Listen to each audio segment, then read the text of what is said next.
마태복음 26장 36절에서 46절까지 겟세마네 기도라는 제목으로 주님의 말씀을 증언하겠습니다.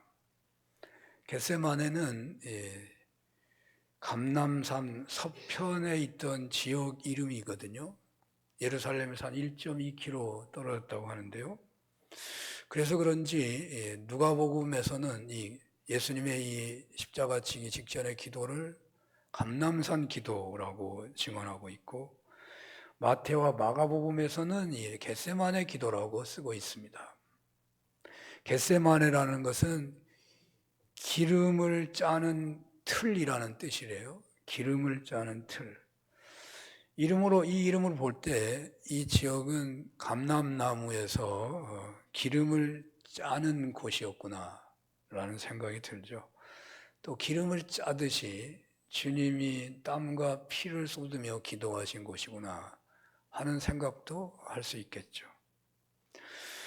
특히 이곳은 예수님께서 기회가 주어지기만 하면 습관적으로 가셔서 기도했던 장소이기도 합니다.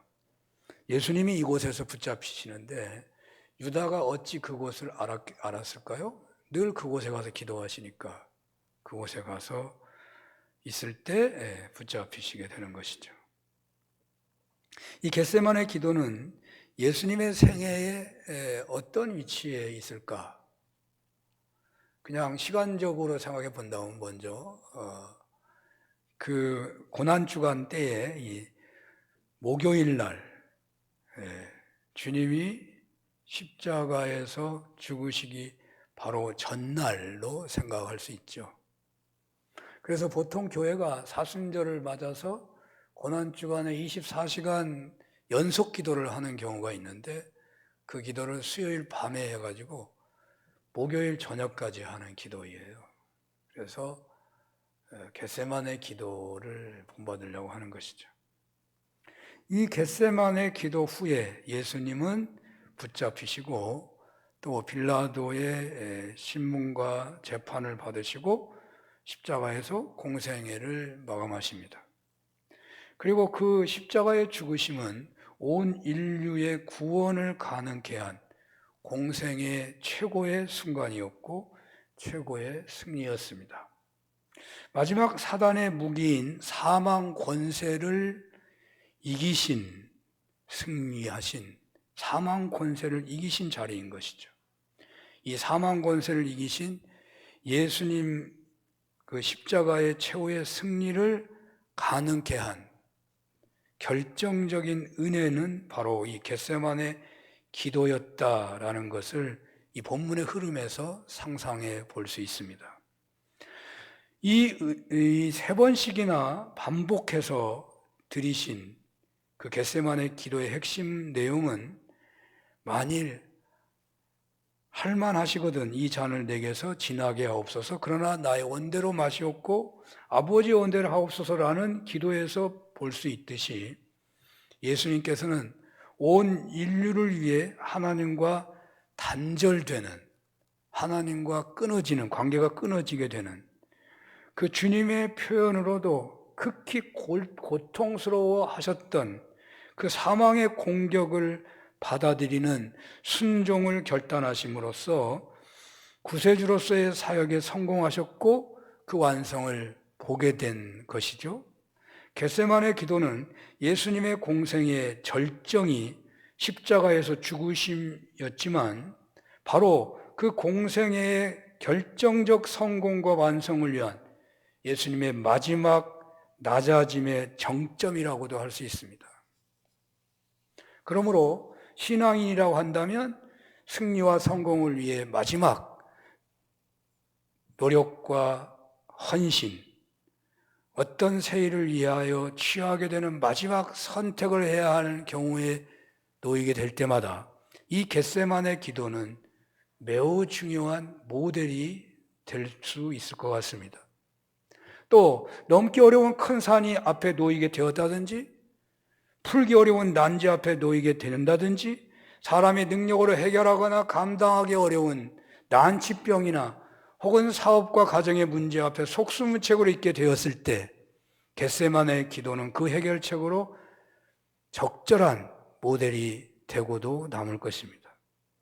지금까지 잘해왔는데 마지막 관문 앞에 놓이게 되었다든지 하는 경우에도 신앙인이 붙잡게 되는 말씀은 바로 이 겟세마네 기도 내용이 아닐까.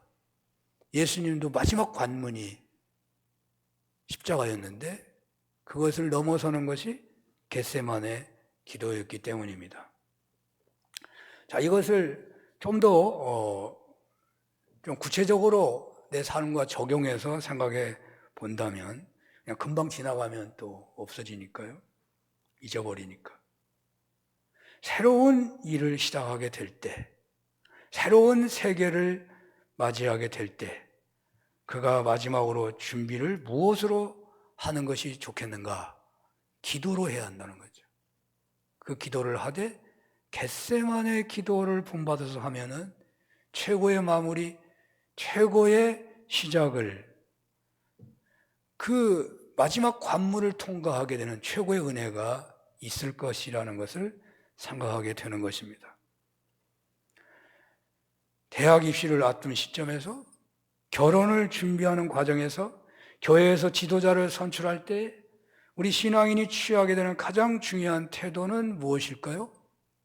회사가 부도 직전에 몰린 것과 유사한 현실에 놓이게 되거나 자신들이 세운 목표를 향해 나아가는 중 그 최후 목표에 도달하게 되는 시점에 있게 될 때에 무엇을 가장 중요하게 여겨야 할까요?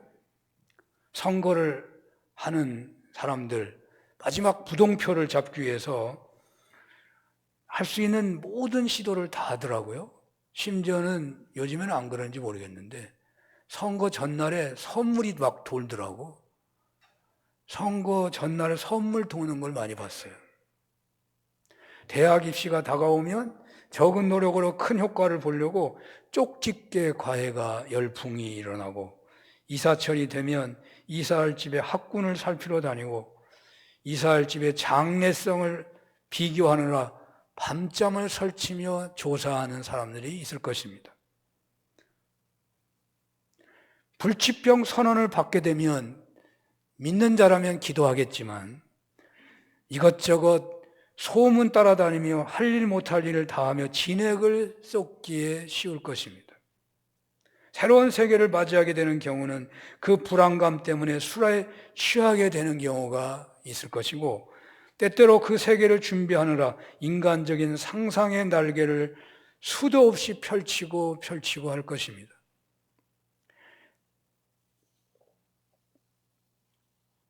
회사가 부도 직전에 몰렸을 때 하나님 경배라는 것은, 하나님 앞에 부르짖어 기도한다는 것은 옛날 사람들의 이야기가 되어버렸고 돈의 위대함 앞에 굴복하여 그 돈의 요구에 수단 방법을 가리지 않고 순종하는지도 모릅니다. 이러한 결정적 위기 앞에서 보통 신앙인은 무엇을 해야 할지를 알 만큼 다 알겠는데 그러나 언제고 신앙적인 깨달음대로 움직이는 것이 아니고 세상의 논리에 따라 행동하는 경우가 많은 것 같습니다. 편안할 때는 오히려 신앙적인 삶에 어느 정도 따라가다가도 큰 위기에 몰리게 되면 대체로 세상 논리를 따라가는 신앙인이 많은 것처럼 보이는 것은 저만의 착각일까요? 저는 성도님들이 위기를 당하게 되는 경우에 종종 구약 성경 신명기적인 성경관으로, 세계관으로 접근해서 생각하는 경우가 있곤 합니다. 왜 아기를 낳지 못할까? 왜 원치 않는 불행한 일이 자꾸 생기는 것일까? 왜 이렇게 경제적으로 어려움을 당하는 일이 잘 되다가도 계속 넘어지는 일이 벌어지는 것일까? 과학적으로 논리적으로 따져보면 그럴 만한 이유를 찾을 수가 있을 것입니다. 그러나 기도를 해보면 영적인 이유도 수도 없이 있습니다. 다들 믿지 않으려고 하고 요즘에는 아예 이런 말을 못하는 시대가 되었는지도 모르겠는데요. 성도가 11조를 온전히 안 하게 될 때 경제적 손실이 있는 것을 체험적으로 느낄 때가 있지 않나요? 그러나 인간적으로 생각하면 11조를 잘 하다가도 갑자기 경제가 안 좋아지면 하나님도 이해하시겠지 해버리기가 쉬울 것입니다. 하지만 분명한 것은 하나님께서는 그 위기 속에서 정말 하나님을 높이는 삶을 사는가를 믿음을 지키는 신앙인으로 사는가를 오히려 주시하여 보시는 것처럼 생각됩니다. 오히려 대단히 죄송한 표현입니다마는 하나님의 질투하시기까지 하시는 짝사랑은 아브라함에게 100세에 얻은 이삭을 바치라고까지 하시는 명령을 내리십니다. 100세에 주신 아들을 바치라고 명령하시는 이해가 되나요? 너무나 짝사랑을 하셨어요. 이렇게 믿음을 달아보십니다. 이러한 믿음 달아보심은 전적으로 하나님의 사랑에서 되어지는 것이고 하나님께서 더 크게 쓰시고자 더 큰 복을 주시길 위해서 베푸신다고 할 수 있을 것입니다. 위기 앞에서 우리는 무엇을 가장 중시해야 하겠습니까? 그런데 보통 위기라고 하면 안 좋은 사건, 사고만을 생각하는 경우가 많은데 그것은 잘 모르시는 이야기입니다. 상담학에서 위기란 큰 복을 받는 것도 위기에 속합니다. 상담학에서 말하는 가장 큰 위기는 배우자의 죽음이더라고요. 그 상담학에서 두 번째로 제가 배운 거 얘기하는 거예요. 두 번째로 위기는 뭐냐? 결혼하는 것이라고 하더라고요. 회사가 망하는 것이 큰 위기지만 회사가 잘 되는 것과 회사를 시작하는 것도 위기라는 것입니다.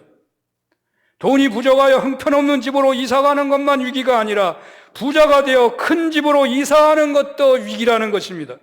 안 되는 것만 위기가 아니라 잘 되는 것도 위기인 것입니다. 예수님은 십자가 앞에서만 기도하신 것이 아니고 오병이의 기적 뒤에도 기도하셨고 제자들을 선택하실 때도 간절하게 기도를 하셨습니다. 우리 성도는 위기 앞에서 무엇을 할 수 있겠습니까? 위기 앞에서 최종적인 선택과 노력을 무엇으로 할 수 있겠습니까?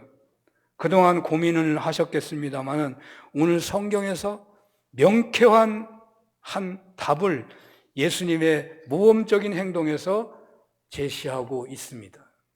겟세마네 기도.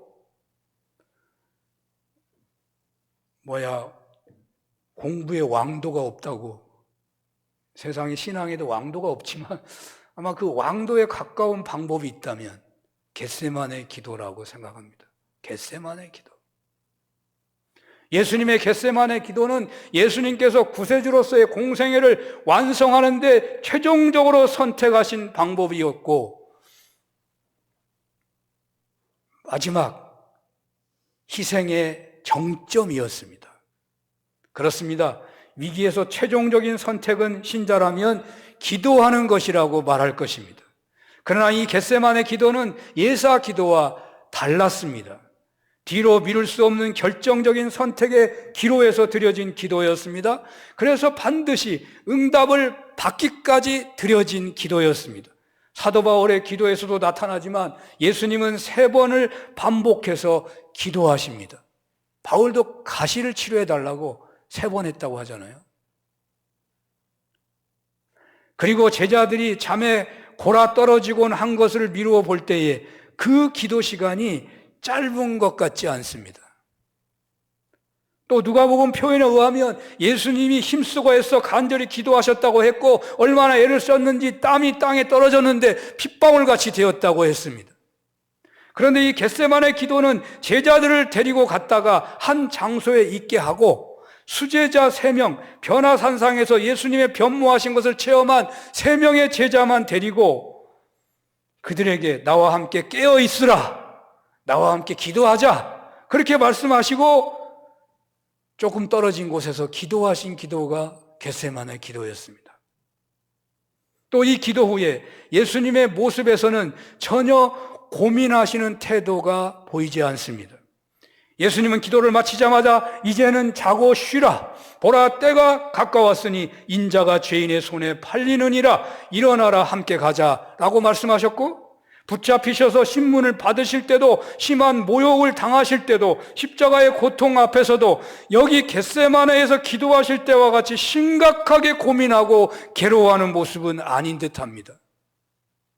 즉 예수님의 겟세마네 기도는 응답을 받기까지 드려진 기도였고, 주님은 확신에 차 있었고 갈등 없이 하나님의 뜻에 순종하고 있는 모습을 보여줍니다. 기도는 위대한 것입니다. 특별히 응답이 있기까지 기도하는 것은 놀라운 기도라고 할 수 있습니다. 기도는 하나님의 능력을 부여받는 통로와 같습니다. 우리가 그냥 한풀이 하듯이 그냥 소리만 치고 돌아가는 기도도 대단하지만 응답을 받기까지 기도하는 거예요. 놀라운 기도라는 거예요. 팔당 수원지에는 얼마나 많은 물이 있습니까? 그러나 수도관이 연결되지 않은 집에서는요, 그 물이 무용지물입니다. 수도관만 연결되면 그 팔당 수원지의 물을 마음껏 쓸 수가 있습니다. 기도는 하나님의 능력을 부여받게 하는 수도관과 같은 것입니다. 혹 여러분들에게는 여기 예수님의 기도와 같은 겟세마네 기도를 드려야 할 그런 상황에 놓여 있는 그런 분은 없으십니까? 마지막 선택, 최종적인 노력, 가장 중요한 선택과 최선의 노력으로 어떤 것을 하고자 하시는 것입니까? 우리가 큰 것만이 아니라 작은 것도 얼마든지 있는 거잖아요. 어떤 목표를 세우고 나아갈 때 그 작은 것의 목표가 눈앞에 와 있을 때 무엇을 해야 하겠냐고 말이에요. 기도해야 한다고 감동은 왔지만 여기 제자들을 향한 예수님의 탄식처럼 마음은 언이러되 육신이 약하다는 말씀만, 그런 경험만 하는 경우가 많습니까? 여기 겟세마네 기도는 하나님의 아들이신 예수님은 가능한 것이지만 평범한 인간인 제자들은 어쩔 수 없이 안 되는 것으로 우리들은 할 수 없는 것이라고 말하고 있는 것은 아닐까요? 예수님은 요한복음 14장에 나를 믿는 자는 내가 진실로 이르노는데 내가 한 일도 하고 더 큰 일도 한다고 말씀하셨습니다. 로마서 8장 29절에는요, 예수님을 미리 작정한 자들에게 예수님을 마다를로 세우신대요. 왜? 미리 작정돼서 믿게 된 사람들이 예수님을 본받게 하려고 마다들로 주님은 세우셨다는 거예요. 우리 믿는 사람은 주님을 닮아갈 수 있다는 거예요. 아니, 구원받은 사람들의 소원 중에 최고의 소원은 주님을 닮아가는 데 있는 거예요. 주님은 십자가를 지시고 우리는 그냥 그때부터 춤추면서 구원을 누리는 게 아니고, 우리가 그 구원을 누리고 쓰임받으려 하려면 끊임없이 주님을 닮아가야 한다는 거예요. 왜 이 겟세마네 기도를 성경이 자세하게 기록하고 있는 것일까요? 닮아가라고 하는 거예요. 닮아가라고. 기도해야 할 때 기도하지 못하는 인간의 나약함을 보여주고 있는 점도 여기 나타나죠. 깨어서 기도하지 않으므로, 그런데 맹세까지 해놓고도 스승을 일시에 배반해버리는 제자들, 왜 그런 제자들이 되었는가? 깨어서 기도했으면 그렇지 않을 텐데 기도를 안 하니까 그 스승 대신 예수님이 붙잡히시자 주량량을 쳐버린 제자로서의 처절한 실패를 오늘 성경은 또한 드러내고 있는 것입니다. 여기 예수님의 위기는 제자들에게도 똑같은 위기인 것입니다. 예수님이 겟세마네 기도를 드리시고 십자가 진다면 그를 따르는 제자들도 똑같은 것은 아니라도 그와 유사한 형벌이나 징계가 있을 수밖에 없는 거잖아요. 아니, 그래서 다 도망간 거고 다 실패자가 돼버리는 거잖아요. 그러니까 예수님이 겟세마네 기도를 드려야 했던 것처럼 제자들도 그에 준하는 기도를 했어야 한다는 것이죠.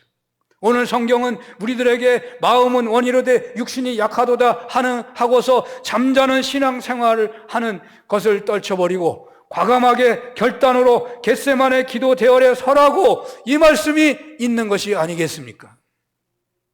사랑하는 여러분, 하나님의 말씀을 통하여 주시는 주님의 말씀을 그냥 지나가다가 옆에 개가 짖는 개소리 같이 그렇게 외면하는 식으로 말씀을 그냥 쉽게 듣지 마십시오. 설교 안에 두어지는 말씀을 굉장히, 제가 표현을 잘못했네. 사람 지나가는 듯이 하는 말처럼 듣지 마십시오. 설교를. 우리로 하여금 겟세마네 기도를 좀 본받으라고 하시는구나, 이렇게 들어야 한단 말이죠. 여러분들에게는 분명 겟세마네 기도를 드려야 할 이유가 있을 것입니다. 지금 우리는 사순절을 보내고 있습니다.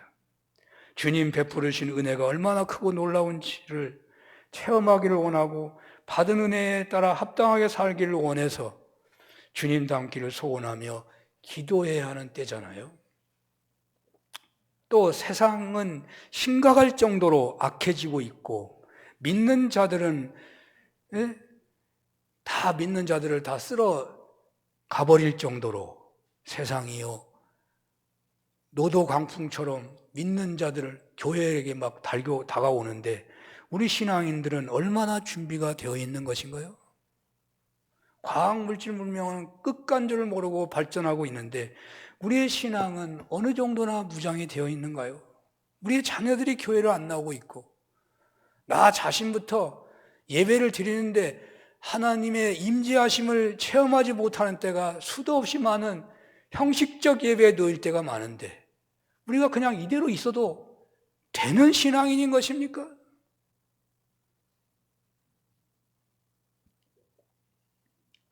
예수님과 똑같이 겟세마네 기도 그 수준에 서지는 못한다고 하더라도 우리가 사모하고 따라야 할 기도가 겟세마네 기도 아니겠습니까? 또 우리 산웅교회는요 조금 있으면 신년을 맞이해요.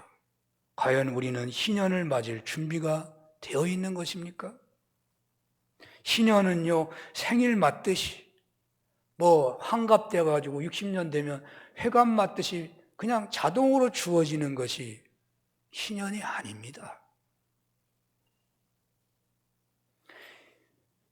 구약 성경이 선포된 신년이요, 구약 성경에 선포된 신년이 이스라엘 역사에서 온전하게 지켜진 적이 거의 없었다는 것이 구약학자들의 일치된 의견입니다.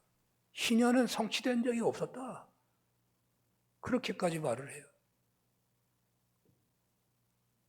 신년이 되면 유대인들은요 처음 하나님께로부터 받은 땅을 다시 돌려받는 거예요. 그 시대의 유일한 기업이 땅입니다. 오늘날에는 직장이 있고 또 사업하는 게 있고 이런 것이 다 기업인데 이 이스라엘에는 기업이 오직 땅이잖아요. 근데 땅을 게으르게 산다든지 무슨 관리를 잘못한다든지 누구한테 속았다든지 하면 땅을 빼앗길 수가 있어요. 전당 잡힐 수도 있고요. 그러면 그 사람은 사람다운 삶을 못 사는 거죠. 근데 신년이 되면 돈이 없어서 그 땅을 못 사도 아무리 빚이 많아도 그 빚이 오늘날로 말해서 수억이 되든지 간에 그 땅을 그냥 도로 주라는 거예요. 그게 신년이에요. 땅을 그대로 줘라. 왜 그래요?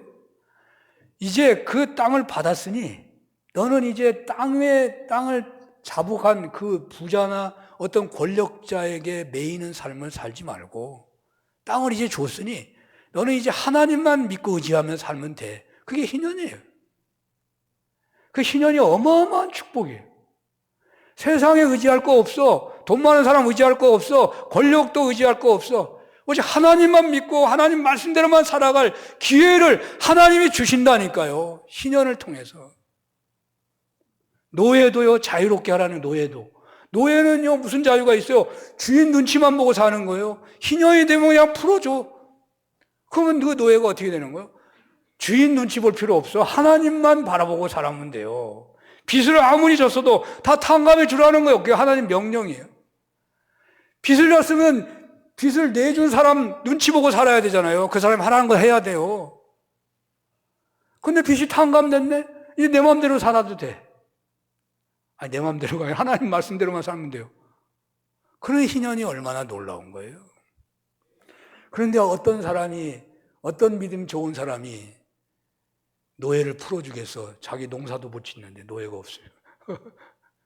어떤 믿음이 좋다고 해가지고 내가 빚을 몇 억을 줬다고 한다면 하나도 안 갖고 그냥 땅을 줘요? 그런 사람이 몇이나 있겠냐고. 그런 희년이 안 지켜지는 거예요. 지켜진 예가 별로 없대요. 자, 오늘날 희년이 잘 지켜질 수 있을까요? 그냥 때만 되면 지켜지는 건가요? 성경에는 예수님이 오셔서 희년을 선포하십니다. 그래서 예수님을 믿는 자들에게 희년을 누리는 은혜가 임해요. 그래서 노예나 고아나 과부나 그 사람들에게 똑같은 은혜가 임하잖아요. 똑같이 하나님을 믿고 살 기회가 열리게 되는 거예요. 예수님을 통해서 희년이 오는 거예요. 자, 교회의 희년도 유사할 것입니다. 교회는요, 세상의 어떤 세력이나 어떤 힘에 억눌림이 없이 하나님이 맡겨주신 예배와 성교와 교육과 친교와 증거를 바르게 실천하는 교회가 있다면 그 교회는 건강한 교회입니다. 그 교회는 어떤 의미에서 희년을 누리고 있는 교회예요. 그런데 그런 교회가 한국에 많이 있나요?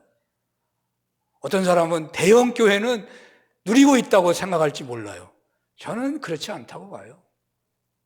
부자 교회는 혹 선교를 잘할 수 있을 거고 교육을 잘할 수도 있을 거예요. 그러나 그 교회 안에 정말 낮은 자, 높은 자, 많이 가진 자, 못 가진 자가 정말 예수 안에서 친교를 누리는 교회라고 할 수 있을까요? 그 또한 그 부유함은 세상 권력과 연결되기 쉬운 것이어서 그 부유함이 오히려 그 교회가 권력 밑에 놓이는 경우가 많은 거예요. 그러면 가난한 교회는 그냥 다 누리는 것이냐? 가난한 교회는 가난해서 못하는 경우가 있겠죠. 그러나 가난한 교회는 내가 먹을 것 좀 덜 먹고 나누면 되는 거죠. 그런데 가난한 것이 문제가 아니라 큰 빚에 눌려 있으면 그건 심각한 거예요. 가난한 정도는 괜찮아요. 내가 덜 먹으면 되니까. 그러나 빚에 눌려 있으면요, 감당이 안 되는 것입니다. 오늘날은 축소 시대를 살고 있습니다. 오늘날 연금을 지금 내고 있는 사람이 똑같이 그냥 계속 내면 내가 나중에 노인 돼가지고 연금 받을 때는 받을 돈이 하나도 없어요. 그러니 우리나라가 심각한 위기잖아요. 왜? 젊은 사람이 숫자가 줄어들고 노인은 더 오래 살고 재정적으로 경제는 나빠지고 그러면 연금은 어떻게 해볼 수가 없는 거예요. 그 위기가 한국 교회는 더 크게 온 거예요. 노년 세대가 교회를 떠난다면 교회에 누가 있겠어요? 아이, 목사님 잘 되는 교회도 많은데 한 교회만 얘기하는 것은 옳지 않아요. 한국 교회 전체를 볼 때 어떻게 할 거냐 말이에요. 어떻게 할 거냐. 큰 건물 가진 교회들은 관리하기가 어려워서 파산할 수밖에 없습니다. 교회의 파산은 얼마나 세상에 추한 꼴이 되는지 아십니까? 내가 잘 믿다가 그냥 넘어져 버리면 그동안 공든탑이요 무너지고 마는 거예요. 공든탑 무너지는 신앙생활은 정말 심각한 것입니다. 그래서 대형 교회가 그래서 문제가 많은 거예요. 공든탑이 무너져 버리니까. 얼마나 많은 사람이 그것 보고서 나는 절대로 교회 안 다닌다. 그런 사람이 있겠냐 말이에요. 많은 교회들이 통합이나 구조조정이 어렵다고 하는데 그거 안 하면 한국교회는 심각합니다. 희년 준비는 이런 것에 대한 기도와 정성을 모으는 것이어야 할 것입니다. 영적으로는 예수님이 선포하신 은혜에 합당한 자유와 평화를 누리며 그 은혜에 합당하게 살아가는 시작의 의미도 있는 것입니다. 과연 이 엄청난 목표를 감당하고자 한다면 얼마나 기도해야 하겠습니까? 사실 우리 교회는 금년표 말씀이 오병이어 기적이었습니다. 너희가 먹을 것을 주어라. 그리고 주님께서 베푸신 오병이의 기적, 바로 그 은혜를 사모하며 겟세마네 기도를 드려야 한다면 오늘 말씀을 오늘 말씀에 좋은 적용이 되지 않을까 하는 생각이 드는 것입니다. 이제 겟세마네 기도를 어떻게 하는 것인가를 생각해 봐야 하겠습니다. 앞에서 간단히 언급했습니다마는 겟세마네 기도는 하나님과 사투하는 간절한 기도였습니다. 추운 겨울날 땀을 쏟을 만큼 간절하게 하는 기도였습니다. 신앙의 동지들과 기독군들과 연합하여 드리는 기도이기도 했습니다. 다 데려가지 않고 정말 그 변화선상에서 주님의 모습을 직접 본 기도할 만한 그 제자 3명을 데리고 가서 함께 기도하는 기도였습니다. 또 분명한 응답이 있기까지 하는 기도였습니다. 그러나 겟세마네 기도에서 무엇보다도 중요한 것은 예수님이 3번에 걸쳐서 기도하신 내용이라고 할 수 있죠. 내 아버지여, 만일 할만하시거든 이 잔을 내게서 지나가게 하옵소서. 그러나 나의 원대로 마시옵고 아버지의 원대로 하옵소서. 이거 3번 했대요. 이 말씀에서 보면 겟세마네 기도는 우리가 늘 취하고 있는 기도와는 꽤 조금 차이가 있는 것을 우리가 생각할 수 있어요. 그럼 믿음 좋은 사람은 늘 겟세마네 기도같이 하겠죠. 상당히 많은 경우에요, 우리가 기도하면 내가 어떻게 해야 할지를 성령이 알려주셔요. 이미 응답이 오고 있단 말이에요. 응답이 오고 있는데 사람들은 자기 뜻이 이루어지기만 위해서 기도하기가 쉽다고 말이죠. 여기 주님의 기도는 자신이 선택하기 어려운 것을 하나님의 뜻대로 해달라고 말하고 책임을 회피하는 태도가 아니에요. 할 수만 있다면 넘어가지 하옵소서. 그러나 내 뜻대로 마시고 아버지의 뜻대로 하옵소서. 이미 주님은 하나님의 뜻을 알고 있잖아요. 내 몸을 이제 바치겠습니다. 너무나 어렵지만 내 생명을 바칩니다.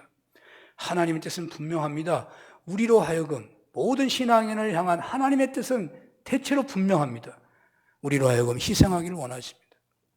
하나님은 남을 살리기를 원하십니다. 그 위기 앞에서. 하나님은요, 남편에게 순종하기를 원하십니다. 하나님은 아내를 사랑하기를 원하십니다. 하나님은 이웃을 사랑하기를 원하십니다. 약자를 섬기기를 원하십니다. 내 뜻대로 마시고 아버지 뜻대로 하옵소서. 바로 이 기도가 위대한 기적을 만들어냈습니다. 주님은 하나님의 뜻에 순종하는 기도를 드렸습니다. 겟세마네 기도는 바로 하나님의 뜻에 자신을 죽이기로 선언한 기도였습니다. 위기와 문제 앞에서 희년을 준비하는 대열에서, 그리고 사순절 기도 대열에서 이런 기도의 은혜가 있었으면 좋겠습니다. 물론 무겁고 어렵겠죠. 그러나 너무 어렵게만 생각하지 마십시오. 내가 한 일을 도와도 더 큰 일도 하리라. 성령이 도와주시면 한다는 겁니다. 우리는 못하지만 성령이 우리를 도와주시면, 그러니까 내가 겟세마네 기도를 드리겠습니다 하고 결단하고 기도의 자리에 서기만 하면 성령님은 오시게 되어 있는 것입니다. 성령님이 도와주셔서 여러분 생애에 놀라운 변화의 때가, 정말 희년을 누리는 때가 있으시기를 축원합니다. 기도하겠습니다. 하나님 아버지, 말씀을 주시오니 감사합니다. 겟세마네 기도, 사순절에 희년을 앞둔 저희 공동체가 붙잡게 하셔서 우리의 신앙과 우리 교회 현실이 희년을 맞는 복을 누리게 하여 주옵소서. 예수님 이름으로 기도합니다. 아멘.